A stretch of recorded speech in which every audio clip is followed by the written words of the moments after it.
Hello po sa inyong lahat mga ka-crypto. Ako po si Pinoy Crypto Trader at sa video na ito ay atin pong pag-uusapan ang tungkol dito kay XRP, kung saan ay si XRP ay hindi pa raw po siya patay sapagkat meron pong isang kilalang trader dito ang nakapagsabi na inaasahan po niyang itong si XRP ay sasabog patungo sa presyong $17. Kaya mataas po yan. At ayan, bago po tayo magpatuloy ay nais ko lamang po munang bigyang linaw ang aking disclaimer kung saan ang nilalaman po ng video na ito ay hindi po ito isang financial advice. For education and information purposes lamang po ang layunin nito.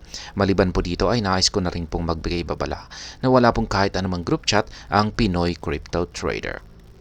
Ayan, ang kilalang top trader na po na ito ay walang iba kundi si Trading Shot. Yan, siya po ay maraming mga followers. Ibig pong sabihin ay marami pong nagtitiwala sa kanyang market analysis. At ang tulad po natin ay ang ginagamit po niya sa pagte-technical analysis sa mga cryptocurrencies ay ang Trading View. Yan na rin po yung gamit natin na platform.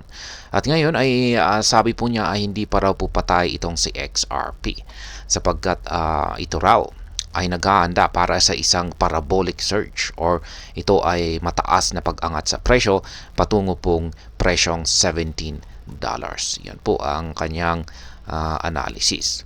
Yan, si XRP ay hindi pa patay. Yan, sino nga bang nagsasabing si XRP ay patay na? Mas maraming nagsasabi na patay na si Cardano as compared dito kay XRP.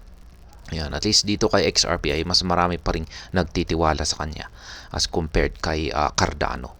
Ngayon ay nitong nakalipas po na kanyang analysis dito kay XRP gamit ang Trading View ay itong analyst na si Trading Chat ay yan nga, sabi niya na itong si XRP ay hindi pa patay. Yan, pero parang mukhang inaasahan niyang mamamatay si XRP. Ngayon yung kanyang naging analysis dito ay ginamitan po niya ito ng ayan nga, technical at saka historical observation mula sa kanyang chart. Yan, or sa chart ni XRP. Ayan, at dahil dyan ay meron po siyang nakitang isang pattern. Yan, at ayon sa kanyang nakitang pattern na ito ay tinitesting lamang daw po ni XRP ang bottom trend line ng isang ng pattern. Yan, ito po yung triangle pattern.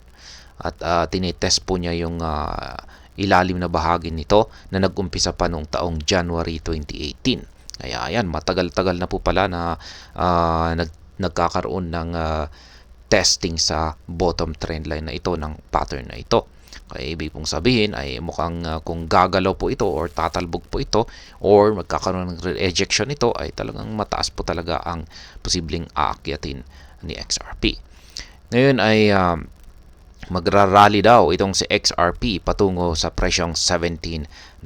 Ayon po yan kay Trading Shot. At magaganap po ito kung magagawa niyang basagin ang 1 week na 200-day moving average.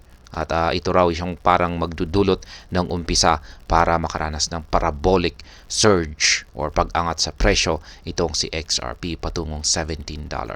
Kaya meron po siyang ibinahaging chart dito na siyang nagpapakita sa kanyang analysis kung saan ay inaasahan po niya na ang presyo ng XRP ay aakyatin niya or papasukin niya ang kanyang predicted price region ngayong bull season na ito. Kaya ito po yung kanyang ibinahaging chart ni XRP. Ayan, mula po ito sa datos ni Bitmap.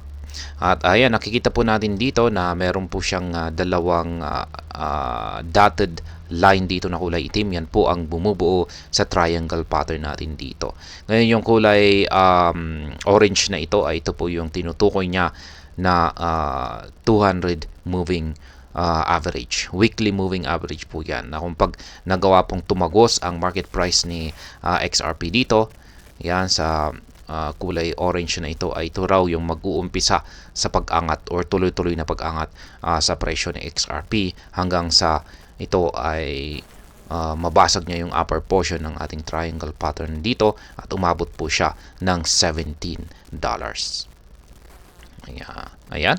At hanggang dito na lamang po tayo sa video na ito. Sana po ay inyong nagustuhan ang aking paliwanag dito. Kung inyo po itong nagustuhan ay pakiclick lamang po ang like button nito. Para naman po sa mga bago lamang dito, kayo po ay aking inaanyayahan para mag-subscribe.